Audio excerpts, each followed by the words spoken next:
బాగా అనిపించింది. అంత నెగిటివ్ ఎనర్జీ అంతా ఏదో ఒక పాజిటివ్ వైబ్ అనిపించింది.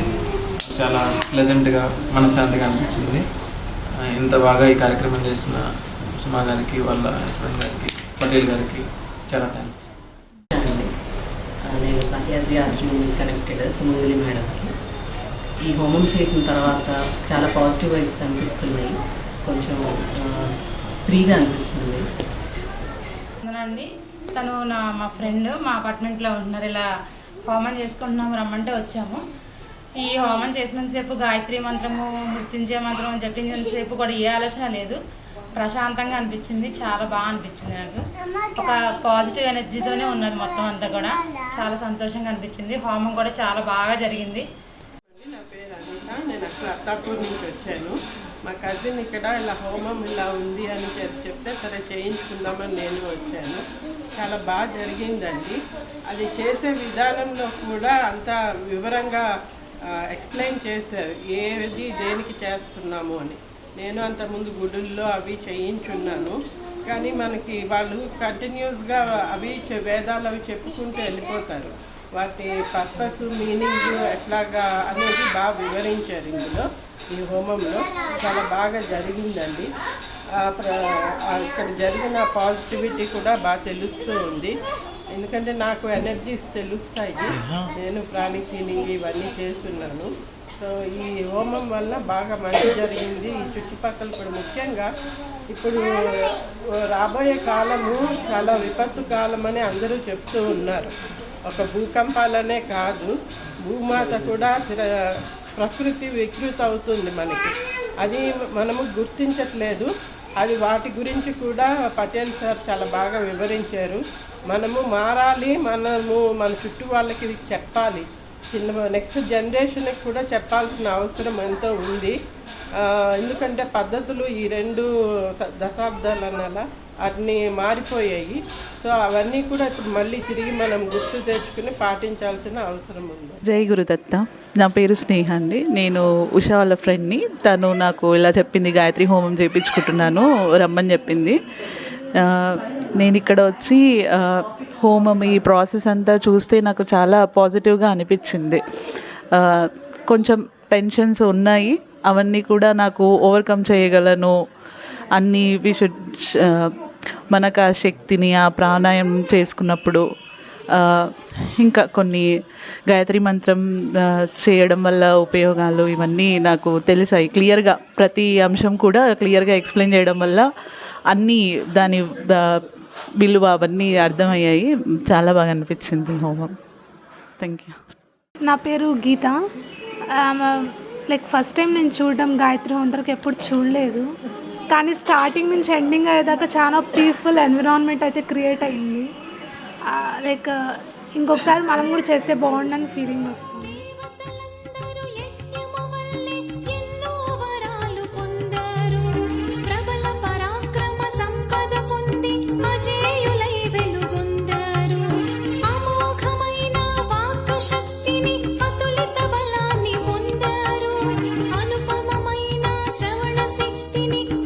సంపదను పొందారు. ప్రాణ పరాక్రమ పొందేటందుకు యజ్ఞము చేయండి.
వాణిశ్రీ.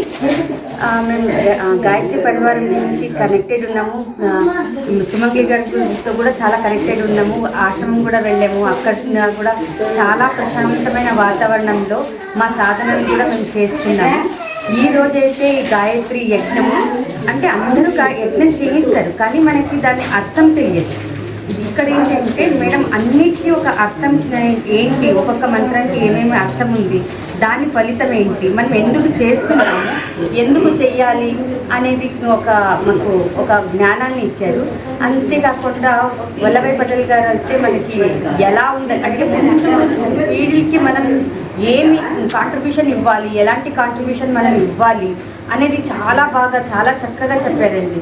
అసలు నాకు ఈ ప్లాస్టిక్ చూసినప్పుడల్లా పటేల్ గారు చెప్పింది విని నాకు చాలా సిగ్గుగా అనిపిస్తుంది. అబ్బా ఇవన్నీ నేను తీసుకొచ్చాను కదా అని. ఇంకోసారి ఈ ప్లాస్టిక్ అయినంత అంటే నేను పూర్తిగా తీసేస్తానని చెప్పలేను, కానీ అయినంత తక్కువగా వాడేందుకు ప్రయత్నిస్తానని చెప్తున్నాను. సుమంగళి గారికి కానీ పాటిల్ గారికి కానీ గురువులందరికీ నా కోటి కోటి ధన్యవాదాలండి. జై గురుదేవ్.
అంటే గురువు కృపానందం గారు ఇవాళ కూడా మీరందరూ వచ్చారు కానీ చూస్తున్నారు కానీ నాకు అడ్వర్టైజ్మెంట్ కానీ నేను గొప్ప స్టేజీని కూర్చున్నాను కాదు. మరి ఆ మంత్రం చెప్పి గుర్తు పెట్టుకునే ముందు నాకు ఓంకారం చెవులు చక్కగా వినపడింది. మరి నేను ఓంకారం చేయట్లేదు, అక్కడి నుంచి లేదు, నాకు వినపడింది. అంటే అనుకున్న గురి యొక్క అనుగ్రహం నాకు లభించింది. ఎందుకంటే నమ్మకం నాకు అంత పెద్ద తొందరగా ఏమి నమ్మకం ఇది ఏదో నేను అన్నట్టుగా కాదు. ఈ పని వీళ్ళు చేసిన హోమం యాగం చేస్తుంటే చాలా ఆశ్చర్యం వేసింది. ఎంతో వేద మంత్రాలతో కూడింది. మిగతా వాళ్ళు చేసేదానికి దీనికి తప్పకుండా తేడా ఉంది. పైగా ఇది దగ్గులు తుమ్ములు అట్లాంటి కళ్ళు మంటలు ఏమీ లేదు, చాలా హాయిగా ఉంది. చూస్తే కూడా ఫ్రెష్గా ఉంది మైండ్ బాడీ. ఇటువంటి ఇచ్చినందుకు శ్రీ సుమంగళి గారికి వారి భర్తలకు నేను సగౌరవంగా థ్యాంక్స్ చెప్తున్నాను. ఇద్దరు వాళ్ళు చిన్నవాళ్ళు కాబట్టి నమస్కారం. గురుదేవుడు వచ్చే మీరందరూ వచ్చి ఇందులో పాల్గొన్నందుకు నాకు చాలా సంతోషంగా ఉంది. మీరు కూడా తప్పకుండా చేయించుకోమని నేను మీకు చెప్తున్నాను, మీ మంచి కోసమే చెప్తున్నాను. అంతేకాకుండా ఈ హోమాలు యజ్ఞాలు చేస్తే నేను సూర్యనారాయణ గారి మిసెస్. నేను కూర్చోండి. నాకు దేవుడు అంటే బాగా భక్తి నమ్మకం ఉండదు. ఇందులో నేను చేయకపోయితే పార్టిసిపేట్ చేసినన్నీ వింటూ ఉంటాను. నేను పక్కన ఉంటున్నాను అన్నీ ఆయన చెప్పాను, కానీ ప్రాక్టికల్ కొన్ని చేయలేకపోతుండేదాన్ని. ఈ కాళ్ళు ఇంట్లో పనులు అన్నీ ఈ క్లాసులన్నీ మా ఇంట్లో ఉందో చేయలేకపోతుండేదాన్ని. కానీ ఇవాళ నేను ఈ మాత్రం చేయగలుగుతాను, వీళ్ళందరినీ ఈ మాత్రం నాకు పిల్లగలనో లేదో చేయగలను అనుమానం. ఎందుకంటే ఇక్కడ డోరు నడవడానికి నాకు చాలా కష్టం. నా మీద నాకు నమ్మకం లేదు, నేను అసలు చేయగలనని చెప్పేసి అంతా తల్లికి దండం పెట్టుకున్నాను. కానీ నేను అనుకున్న వెంటనే ఈ పని ఇట్లా చేయాలి వస్తే బాగుంటుంది అనుకున్నానంటే అన్నీ వచ్చేసినాయి. అంతా చాలా సక్రమంగా జరిగింది. సుమంగళి గారికి ఆవిడ భర్తకి చాలా థ్యాంక్స్ మాకు ఈ అవకాశం ఇచ్చినందుకు. తర్వాత అమ్మవారికి కూడా చాలా థ్యాంక్స్, నా చేత ఇంత మహాయజ్ఞం చేయించినందుకు చాలా సంతోషంగా ఉన్నాను.